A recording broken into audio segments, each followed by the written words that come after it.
Ladies and gentlemen, Josh Sanch, your host here on the Bodybuilding News Network. Welcome back to another installment of Bodybuilding Daily, where we talk about all things hot topic and trending in the world of bodybuilding. If you enjoy this type of content, consider subscribing. But let's go ahead and jump into the first story today. Mr. Ping Young Long is sharing some physique updates coming into his open debut. And I'm not going to lie, ladies and gentlemen, I'm pretty excited. I think he has a lot of opportunity to do well in the open division. It was pretty clear last year in the 212, especially at the Olympia, that he was having some issues hitting the weight cap. So, that's just part of the growing season for these new pros is, you come into some of these shows and you struggle to make the weight, and you get the feedback from people saying, hey, maybe move up in the weight division. And he's done exactly that. I'm happy to hear it. I think he's going to do phenomenal this year. I'm looking forward to hearing what show he might be doing, or if he's going to take the whole season off. I'm not too sure yet. Please let me know. But let's go ahead and move into the next gentleman. And this one, another person coming out of the 212 into the open. This almost could be that type of a video, but it's not, is John Jewett. I'm very excited for John. I think he is a phenomenal bodybuilder, top 4 in the 212 Olympia in previous years. His placings haven't hit the same since then. And, I don't really know why. I think he has a really well put together physique. It's very balanced. He brings amazing conditioning. I just think, he's either not getting the look from the judges, or I don't know. I love the dude's physique.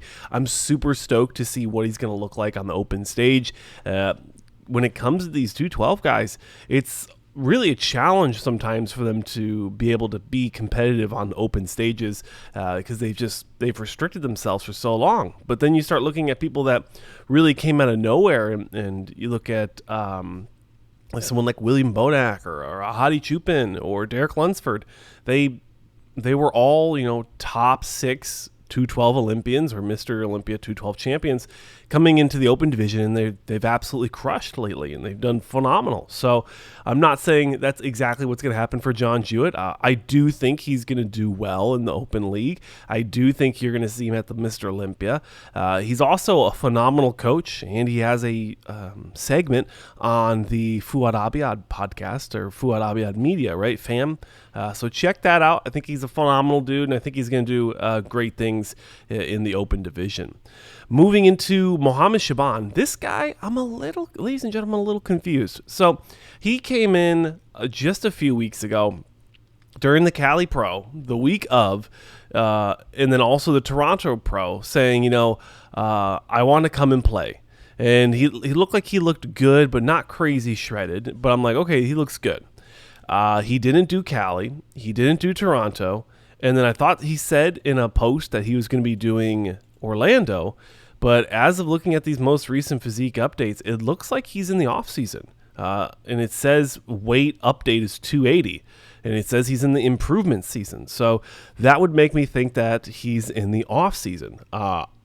Correct me if I'm wrong. He doesn't look terrible in these photos, but there are other photos on his page that he looks like he's in the improving season. So let me know your thoughts down below. Next up, we have Mr. I think I saw him on Nick Miller. Nick Strength and Powers channel was highlighting Rusty Jeffers. And I do remember seeing a snippet of that, and I wanted to give him a little spotlight here as well. Really cool dude, good poser. Offers posing coaching as well, but he, I believe, won the Masters 50 plus class at the NPC West Coast Classic. Now, this is I believe this is an amateur Masters show. I don't believe it's a pro, but of course, let me know if I got that off, but a little off on the information, but I think he looks awesome. And I was a little worried on some of the transitions. The midsection does get pushed out quite a bit, but when I'm 50 years old, if I'm looking that good, then, I don't mind having a little bit of midsection distension in between shots, especially if this isn't a pro level show. I think it's okay for him to let the midsection loose a little bit, especially during his individual posing routine where it's more of an art. Next up, Vlad Suhoruchko doing some guest posing at the most recent Shrew Classic, the Shrew Classic India. They have actually quite a few of the shows. The Shrew Classic is kind of like it's like a muscle contest, kind of. There's a lot of different shows for it, but he did a guest posing there, and I don't really remember seeing anyone really talking about it. This happened, over a week ago, but I did want to give a highlight to him because he did not place at all at the Olympia. He didn't even finish at finals, and I have been wondering, what his offseason has looked like since then. And I like what I'm seeing from him right now. I think he looks like he's still growing. He's a freaky dude. I think the big thing for him is the lats from the front need to get wider and thicker and to help with that silhouette. And then he just needs to continue to work on keeping the midsection nice and tight. For these younger guys, you got to be careful with the midsection. You can't push it too hard or you'll blow it out, and who knows, maybe you turn into, and there's no offense to Roller Winkler, but he never really recovered from that midsection issue. And then now he's pretty much disappeared after the really disappointing last season we saw from him. Anywho, Andrew Jacked, another gentleman sharing some off-season physique updates. I believe he said he's around a few weeks out, maybe 5 or 6 weeks out from Texas, I believe is the next show he said he was going to do. And this guy is just such a phenom. I mean, he comes out of nowhere and just starts winning shows. All the hype in the world, but in a good way. I think he's also he seems like he's a good down-to-earth dude. He's a good representation of the sport. Doesn't really have anything negative to say, and I love seeing that as a journalist here. I love pushing the positive stories in bodybuilding, and I think he's definitely one of those guys that does that. He pushes just positivity. He's just out there putting the hard work in. During the Olympia prep, he was always covered up. He was always wearing sweatshirts and hoodies, and sweatshirts and hoodies, I guess, are the same thing, but sweatpants and hoodies. He was always covered up. He was just out there just training hard, making it work, and then he comes into his first Olympia, top 10 finish. I think is just phenomenal for the dude. Where we can expect to see him in this next Olympia is really hard to say, because there's so many crazy new talented people that came into last year's Olympia. I mean, who knows who's going to pop up this year? So keep that in mind with your predictions this year, that you might not have the same top 6. Now, Rami might not do it. He might do it. He probably will. He said he can't take a year off.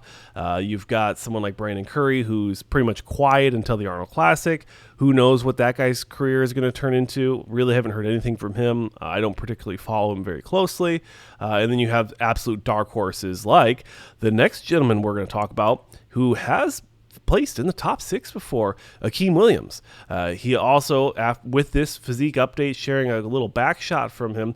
He's never really good at sharing physique updates, but he shared this, and then he also shared a video talking about his road to recovery after a shoulder surgery, restructuring surgery, right?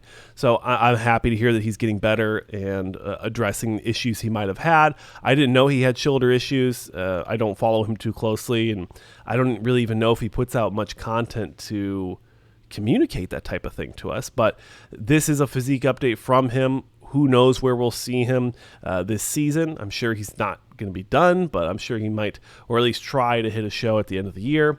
And last but certainly not least, we are 1 week out from the Orlando Pro, almost 1 week out. I think it's on Saturday or Sunday, so about 1 week out. And Jason Lowe is still in the competitive season. He's still on prep. Looks like he's doing some good hard work down there in Florida, training, getting ready for the Orlando Pro. A guy that is a classic physique Olympian. He's a 212 Olympian, and now he's on the road to becoming a men's open bodybuilding Olympian. I think he would be one of very few people, or one person first ever to be a 3-division Olympia competitor. So I think it's definitely in his cards. He needs to just continue to improve the physique and build the physique. And Jason, if you are watching, I would say, and I'm sure he already knows this, he has some of the best arms in bodybuilding. And if he could get that level of fullness, the crazy wideness that he has to his front double bicep, if he could get that everywhere else, this guy would be unstoppable. And that's just my take. That's just my observation. So keep that in mind when you guys are looking at him getting ready for this Orlando Pro. The dude is awesome. He's conditioned. Last year was his open debut at the Orlando, if I believe right. It was in that wheelhouse. I think he did 1 or 2 shows, the Texas and the Orlando, or maybe it was the Tampa. They all smashed together at the end of the year, but best of luck to Jason Lowe. And as we conclude the video, I do want to thank everyone that went over to bodybuildingnews.net and purchased some clothing, specifically Lauren Calderon, IFBB Pro. She picked up a hoodie. I do want to thank her for that. And then also, I saw another one yet, but I haven't seen the confirmation email. So I do want to thank everyone that has ordered stuff. I'm going to make sure to make some sort of graphic at the end of the video. So everyone who subscribes to Patreon and everyone who purchases merch, I'm going to add some sort of like PowerPoint thing where it just scrolls through names, where I can give you a special, sincere thank you. So if you do want to support the channel, head over to bodybuildingnews.net and buy some cool clothing. Message me on Instagram for a special deal. And of course, you can subscribe to the Patreon, the new Patreon, Bodybuilding News Network on Patreon. And we will be having some exclusive content up there soon. So stay tuned for that. And of course, let me know the kind of content you want to see over there so we can post it appropriate to what you want to see.